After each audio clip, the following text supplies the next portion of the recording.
Hello class, তোমাদের প্রিয় channel your study মাস্টারের সকলকে স্বাগত জানাই। আজ একটি খুবই গুরুত্বপূর্ণ জিনিস আলোচনা করব। উত্তর চব্বিশ পরগনা জেলার পরীক্ষা খুবই সামনে আর হাতে খুব কম সময়, তাই তাদের জন্য স্পেশালি উত্তর চব্বিশ পরগনা জেলা সম্পর্কে যে সংক্ষিপ্ত প্রশ্নগুলো পরীক্ষায় আসছে এবারে সেই সম্পর্কে আলোচনা। যেমন হুগলি জেলায় হয়েছিল, সেখান থেকে প্রশ্ন এসেও ছিল, ঠিক সেই রকমভাবেই তৈরি করা। তো তোমরা দেখো প্রশ্নগুলি। উত্তর চব্বিশ পরগনায় ভাগীরথী নদীর ওপর কি কি সেতু আছে? নিজের জেলা সম্পর্কে অনেকেরই অনেক ধারণা আছে, তবুও কিছু দেওয়ার চেষ্টা করেছি যেগুলো হয়তো সকলের একটু অজানা হলেও থাকতে পারে। তাই দেখো, দুটি সেতু আছে। কী কী নাম? জুবিলি সেতু ও বিবেকানন্দ সেতু। এই জেলার শিল্পজাত দ্রব্য কি কি? চটজাত শিল্প, কাগজ, বস্ত্র আর ইঞ্জিনিয়ারিং। ঘাসের ওপর বিমানবন্দরে কে বিমান নামান? কি নামিয়েছিল? পাইলট দা ওয়েজি বিমান নামান। বিরাটির নাম হলো কেন? বিরাটি নামক হাটের নাম থেকে বিরাটি নামটির উৎপত্তি হয়। পরের প্রশ্ন দেখো, বরানগর পৌরসভার জন্ম কত সালে হয়? 1869 খ্রিস্টাব্দে বরানগর পৌরসভার জন্ম হয়। খড়দহের বিখ্যাত বিগ্রহটি কি? শ্যামসুন্দরের বিগ্রহটি হলো খড়দহের বিখ্যাত বিগ্রহ।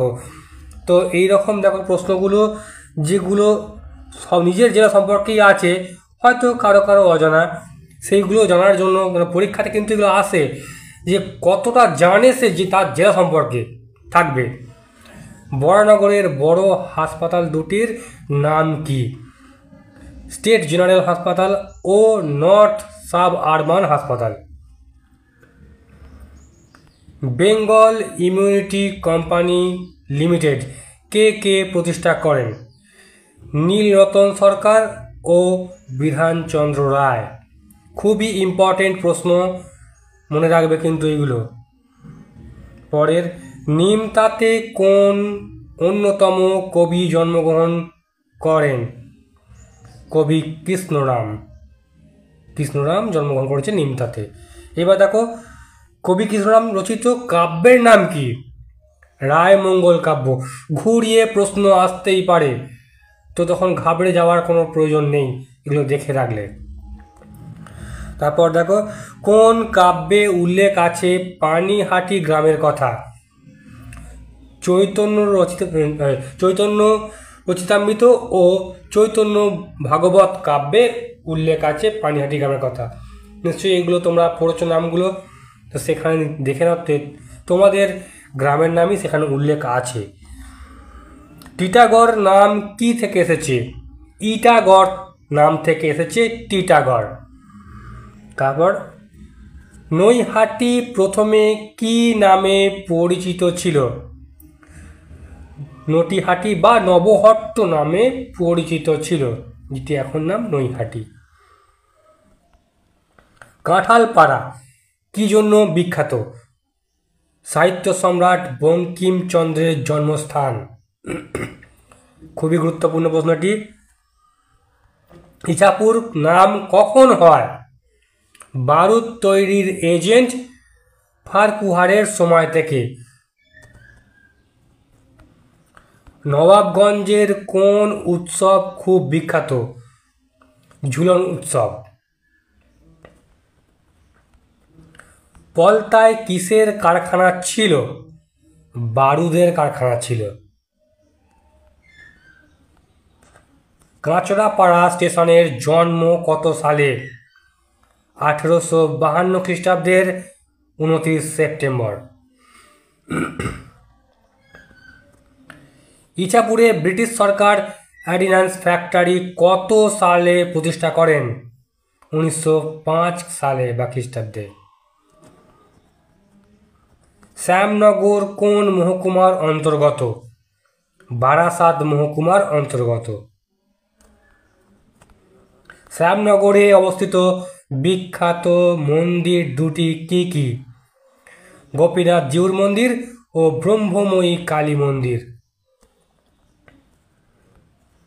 শ্যামনগরে অবস্থিত 4টি শিল্প সংস্থার নাম কি কি? Shyamnagar jute mill, ডানবার cotton mill, ভজরাম jute press ও সাউথ অ্যালায়েন্স জুট মিল। হালি শহরের নাম কি করে হলো? হাবিলি শহর থেকে হালি শহরের নাম এসেছে। কাকে শহরের রাজপ্রাসাদ বলা হয়? হালি শহরকে বলা হয় শহরের রাজপ্রাসাদ। হালি শহরে কোন শক্তি সাধকের জন্ম হয়? রামপ্রসাদের। কিছু কিছু প্রশ্ন দেখবে তোমরা জানো, কারণ তোমাদের জেলা সম্পর্কিত প্রশ্ন নিশ্চয়ই তোমাদের জানা উচিত। আর এগুলো দেখে অবশ্যই যাবে নিজের কনফিউশন দূর করার জন্য, কারণ পরীক্ষা কিন্তু থাকবেই এরকম প্রশ্ন। বিষ্ণুপুরে কোন কোন দেবদেবীর পূজা হয়? বিষ্ণুপুরে নারায়ণ, শিব, শ্রীধর, পটলেশ্বর প্রভৃতি দেবদেবীর পূজা হয়। হাসনাবাদের পূর্ব নাম কি ছিল? লস্করনগর।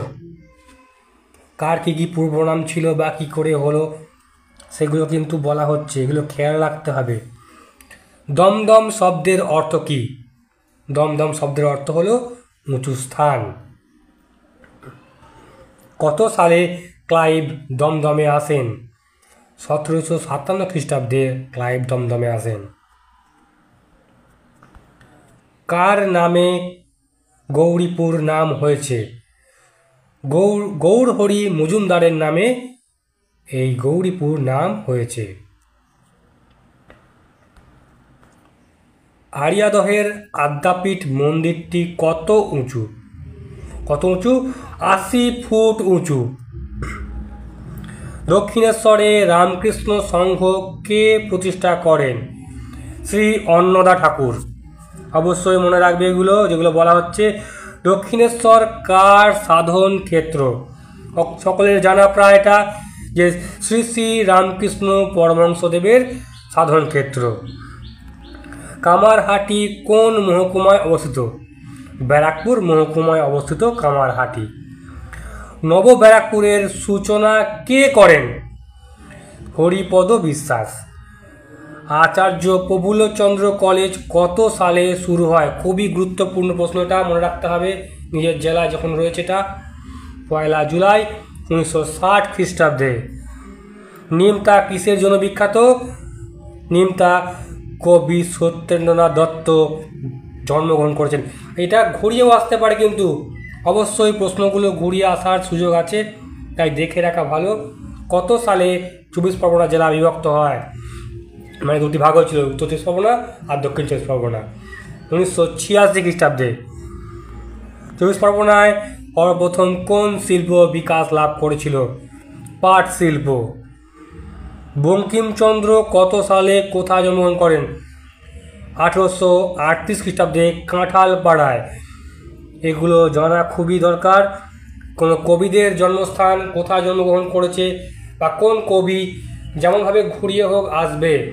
বিভূতিভূষণ বন্দ্যোপাধ্যায় কত সালে কোথায় জন্মগ্রহণ করেন? 1894 খ্রিস্টাব্দে 24 পরগনা জেলার গোপালনগরে জন্মগ্রহণ করেন। সলিল চৌধুরী কোথায় এবং কত সালে জন্মগ্রহণ করেন? উত্তর 24 পরগনায় 1922 খ্রিস্টাব্দে জন্মগ্রহণ করেন। অমৃতলাল বসু কত সালে কোথায় জন্মগ্রহণ করেন? 1853 খ্রিস্টাব্দের উত্তর 24 পরগনার বসিরহাটে জন্মগ্রহণ করেন। তিতুমির তাঁর বাঁশের কেল্লা কোথায় তৈরি করেছিলেন? বারাসাত অঞ্চলে। তো দেখো, এইরকমভাবে 44টা প্রশ্ন তোমাদের কাছে নিয়ে এলাম। তো এইরকম প্রশ্ন থাকবে পরীক্ষায়। আরও যদি তোমাদের কোনো কোয়ারিজ থাকে, কারণ তোমাদের সামনে পরীক্ষা এসে গেছে, খালি এখন মুখস্থ করে যাও, পড়ে যাও, বিষয়গুলো সম্পর্কে ধারণা তৈরি করো। আগে চ্যানেলটি সাবস্ক্রাইব করে নাও, কারণ নতুন নতুন তথ্য তোমরা এখান থেকে পাবে। আর লাইক শেয়ার তো অবশ্যই তোমরা করছো। ধন্যবাদ।